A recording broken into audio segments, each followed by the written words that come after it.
Hi everyone! We are excited to welcome you to a Try for Schools Kids Triathlon.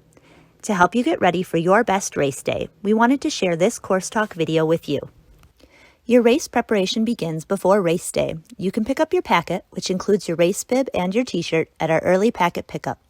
Packet pickup details, including date, time, and location, will be sent in the pre-race emails that we send to all participants 2 weeks and 1 week before the race. You can also pick up your race packet the morning of the race at the race site. Next up is prepping your gear. At minimum, you will need your swimsuit, bike and helmet, and closed-toed shoes for biking and running. You will need to fasten your race bib to the front of the shirt that you will wear to bike and run, or you may wear your bib on a racing belt. Other items you might want to bring include a towel and a filled water bottle to keep at your spot in transition. See the frequent questions section on our website for more ideas about items that you might want to bring with you for the race. Remember to only pack what you'll need and label all your belongings. Come dressed in your swimsuit, as there is not a designated changing area. Prior to race day, review the parking and site maps to make your plan for arriving at the race site. Please park only in the designated parking locations and follow all posted parking information. We also recommend that you review the course maps to talk through the course with your athlete. You can find the parking, site, and course maps on the event website. You should plan to arrive at the race site 45 to 60 minutes before your course start time. This will provide time for you to park, get your body marking and timing chip, and set up your gear in transition. You don't want to feel rushed on the morning of the race. Please note that intermediate course athletes must have their gear set up in transition before the medium course begins.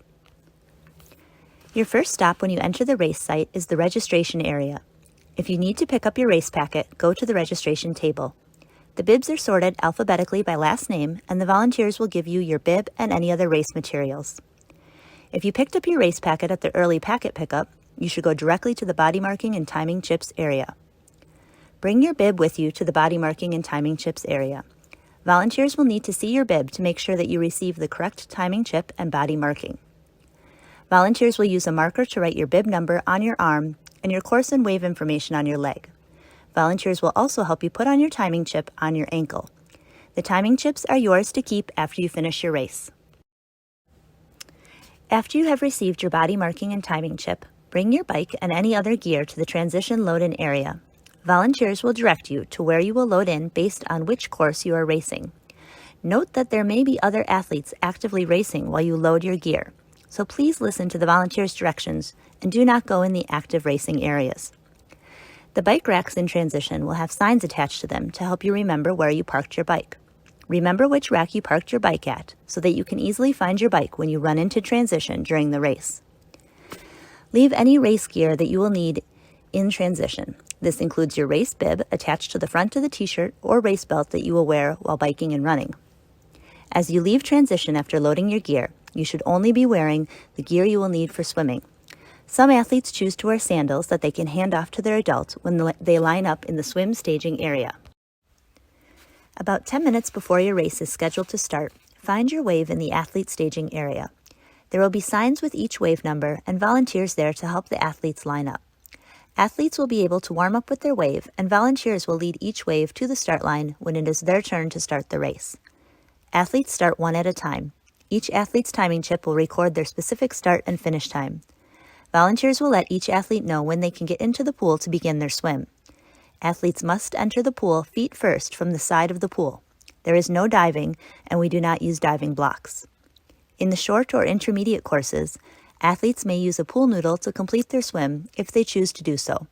We will provide the pool noodles at the start line. No other flotation devices or life jackets are allowed during the swim. As each athlete begins their swim, they are welcome to swim whichever stroke they prefer.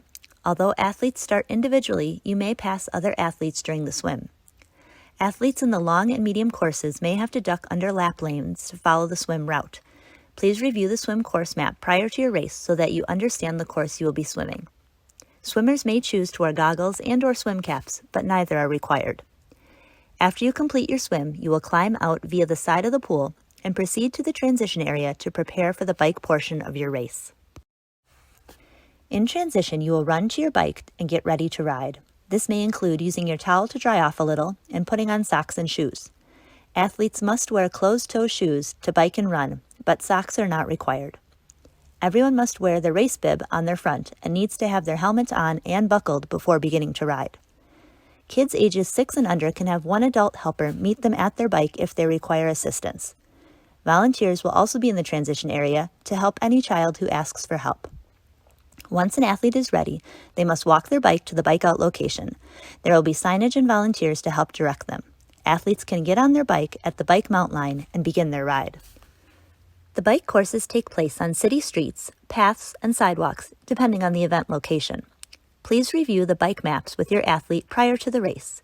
There will be volunteers stationed along the course to direct the athletes, as well as signage. Some of our long bike courses require athletes to do 2 loops of the course. Athletes must keep track of their own number of loops while riding. If you think this may be a challenge for your child, you may want to station an adult near the loop location along the course to help direct your athlete. As you complete your bike ride, you will return to transition to prepare for your run. Volunteers will direct your child to get off their bike at the dismount line. Athletes will then walk their bike into transition and return their bike to their original spot. They can remove their bike helmet and leave it with their bike. Athletes will run to the run-out location to leave transition and begin their run. There will be volunteers and signage to direct them. They may want to grab a quick drink from the provided water table or their own water bottle before beginning their run. The run courses take place on paths, sidewalks, or on a track, depending on the event location. There will be volunteers and signage to direct athletes along the course. If the run takes place on a track, athletes may need to complete a specific number of laps for their course. Athletes will need to keep track of their own number of laps during their run.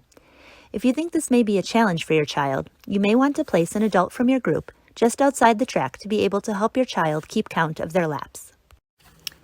As athletes approach the finish line, they will cross a timing mat that sends their information to our announcer so that they can announce each athlete's name as they complete their race.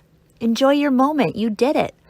Volunteers will hand each athlete their finisher medal, and athletes can grab refreshments from the refreshment table. Parents should make a plan to reunite with their child in the finish zone immediately after the finish line. We invite all our athletes to sign the finisher banner and take pictures on the finisher blocks. Your race results will be available online via the link sent out in the race emails.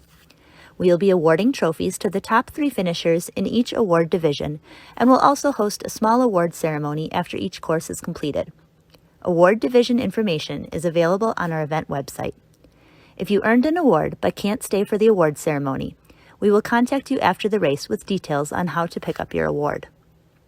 When you are ready to unload your bike from transition, proceed to the transition load in-out location, and volunteers will direct you on when you can enter to collect your bike and other belongings.